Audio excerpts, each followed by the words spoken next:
Assalamualaikum warahmatullahi wabarakatuh. Pada kesempatan kali ini kita akan membahas mengenai masalah pokok perekonomian Indonesia. Nanti kita akan bahas berbagai macam apa-apa saja masalah-masalah ekonomi yang dihadapi di Indonesia.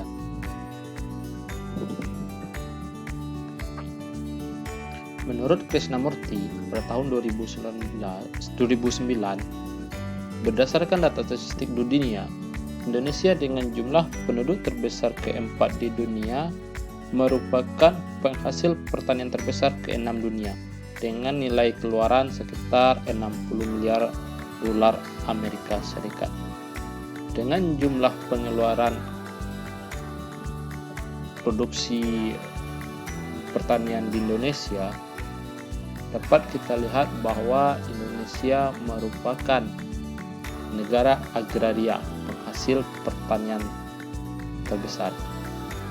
Tentunya dengan hasil-hasil pertanian ini, negara kita bisa kaya, bukan hanya sekedar hasil industri, tetapi juga bisa menjadi negara kaya berdasarkan dari hasil pertanian yang melimpah. Inilah masalah-masalah pokok perekonomian Indonesia. Di ekonomi Indonesia masih menjadi pemasok bahan mentah seperti migas, batu bara, emas, CPO, kakao, susu, dan berbagai produk mentah lainnya bagi pihak luar negeri. Semua kekayaan tersebut berada di pedesaan. Tetapi dari 31 juta jiwa total penduduk miskin kita saat ini, sebagian besarnya berada di desa. Dengan kata lain, kekayaan penduduk desa bisa dibilang sangat kaya apabila hasil penjualan hasil pertanian itu bisa dikelola dengan baik. Sementara kita lihat dari pernyataan ini, petani-petani di desa merupakan termasuk ke dalam penduduk miskin, sementara hasil pertaniannya sangat melimpah. Jadi yang patut kita pertanyakan, bagaimana pengelolaan hasil pertanian tersebut sehingga mereka berada dalam kemiskinan.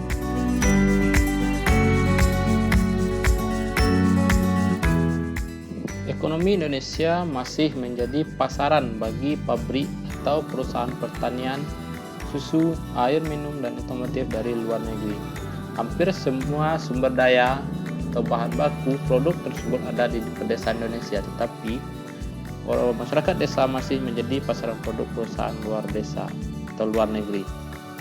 Dengan kata lain, masyarakat pedesaan merupakan masyarakat yang konsumtif terhadap produk-produk luar negeri. Hal inilah yang dimanfaatkan oleh perusahaan-perusahaan atau oleh orang-orang yang di luar negeri untuk memasarkan produk-produk mereka ke Indonesia, terutama kepada masyarakat pedesaan. Ketiga, bangsa Indonesia masih mengalami ketergantungan yang parah dalam hal penyusunan undang-undang yang terkait dengan pengelolaan ekonomi nasional, seperti halnya Undang-Undang BUMN, Ketenaga Listrikan, Undang-Undang Penanaman Modal, Undang-Undang Sumber Daya Air, dan sebagainya dari pihak luar negeri. Yang keempat, bangsa kita masih menjadi pemasok tenaga kerja yang diupah murah bagi perusahaan pihak lain di luar negeri. Dengan kata lain, dari 4 permasalahan perekonomian Indonesia yang kita lihat ini, intinya permasalahan yang dihadapi Indonesia merupakan masalah kemiskinan, pengangguran, daya beli masyarakat tinggi terhadap produk-produk luar negeri. Inilah yang harusnya diperbaiki oleh negara kita. bagaimana masyarakat yang miskin tadi bisa dapat merubah hidupnya menjadi lebih baik lagi. Bagaimana pengangguran di Indonesia ini bisa mendapat pekerjaan. Bagaimana mereka bisa memanfaatkan skill atau kemampuan mereka untuk bekerja. Atau dengan kata lain, pengangguran ini bisa ditampung sebagai tenaga kerja, dan bagaimana pengelolaan masyarakat untuk tidak selalu membeli hal-hal atau barang-barang yang tidak penting.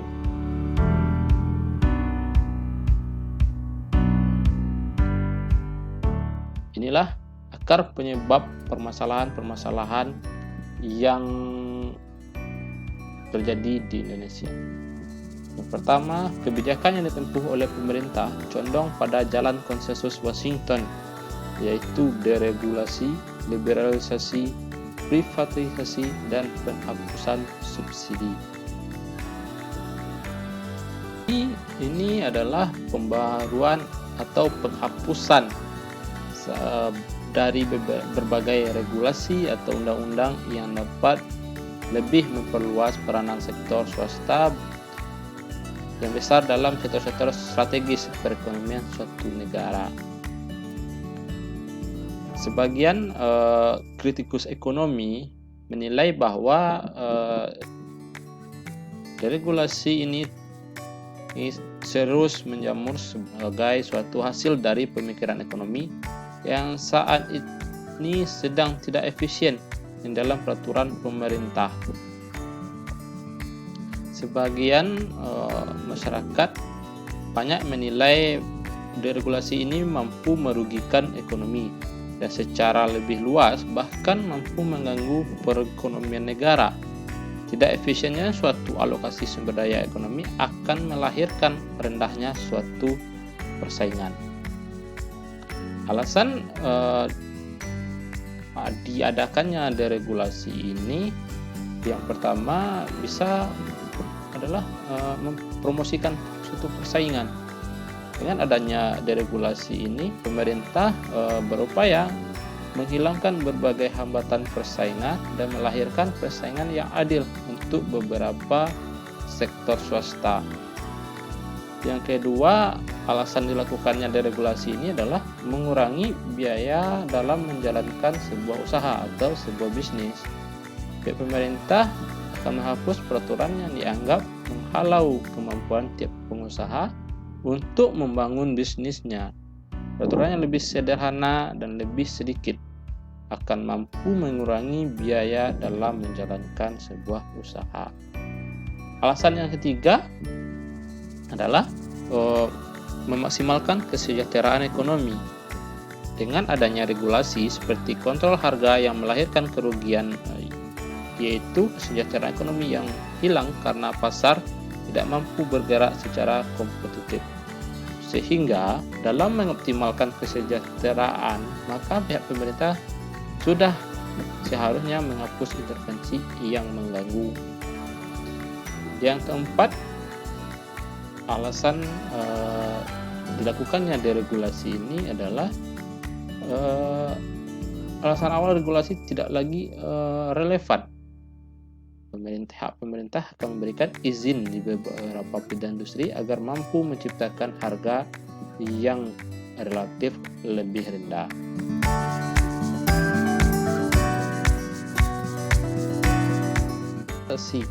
Adalah kebijakan ekonomi untuk membuka semua sektor perekonomian bagi perluasan peran sektor swasta besar. Privatisasi adalah pengalihan kepemilikan dan kontrol aset serta perusahaan publik kepada pelaku usaha swasta besar.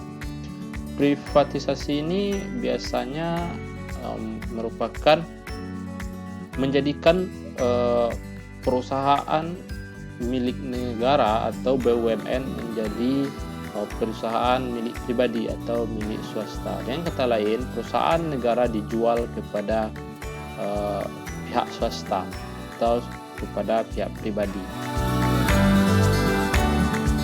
Akar penyebab permasalahan yang kedua adalah liberalisasi minyak dan gas yang dipaksakan melalui penyerahan harga bahan bakar minyak pada mekanisme pasar atau pengurangan subsidi. Keleluasaan ekspansi korporasi migas asing dan kenaikan harga bahan bakar minyak. 3. Proses ini terus berjalan. Deregulasi lah yang juga dilanjutkan hingga masa pemerintahan Bapak Susilo Bambang Yudhoyono dan wakilnya Pak Budiono. Keleluasaan ekspansi modal internasional untuk menguasai kekayaan Indonesia tidak cukup dilegalisasi melalui Undang-Undang Sumber Daya Air dan Undang-Undang Minyak dan Gas, tetapi juga disempurnakan dengan Undang-Undang Penanaman Modal yang disahkan pada Maret 2007 yang lalu.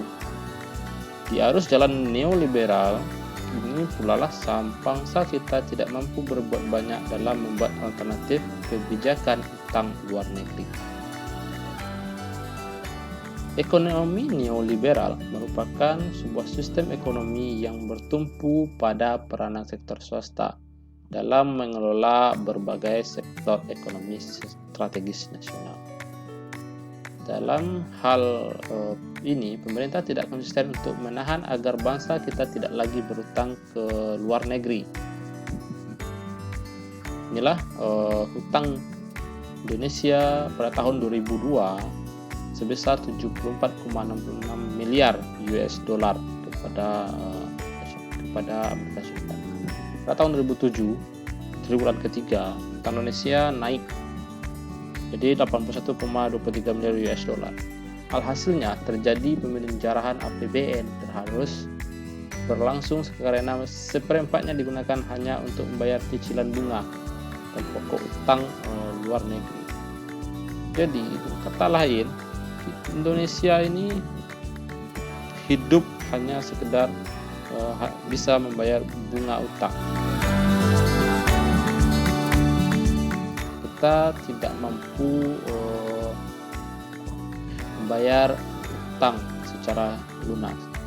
Contohnya pada saat sekarang ini, utang kita terus membengkak tanpa ada pengurangan. Apa yang akan terjadi selanjutnya pada negara kita ini? Itu bisa tergantung dari bagaimana pemerintahan bisa mengelola utang tersebut. Jangan hanya menambah saja. Permasalahan kontemporer. Telah terjadi kemerosotan kesejahteraan rakyat, seluasnya ketimpangan, kehancuran lingkungan, dan nilai sosial yang menunjukkan kepada kita bagaimana dahsyatnya daya rusak ekonomi neoliberal yang telah menguras kekayaan sumber daya alami yang melimpah ruah di Indonesia.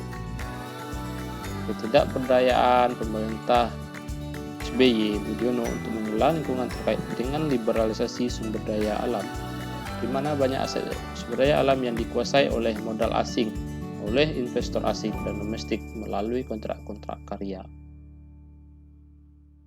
Masalah kontemporer, terutama masalah pengangguran. Pada tahun 2012 jumlah 9 juta jiwa atau 6,1% rakyat Indonesia merupakan pengangguran. Masalah kemiskinan pada tahun 2012 juga berjumlah 30 juta jiwa rakyat Indonesia adalah orang miskin.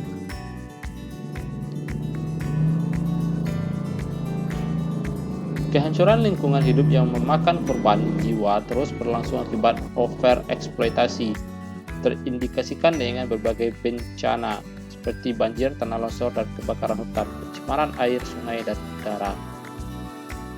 Oke, sekian penjelasan mengenai permasalahan ekonomi di Indonesia. Saya ucapkan terima kasih. Assalamualaikum warahmatullahi wabarakatuh.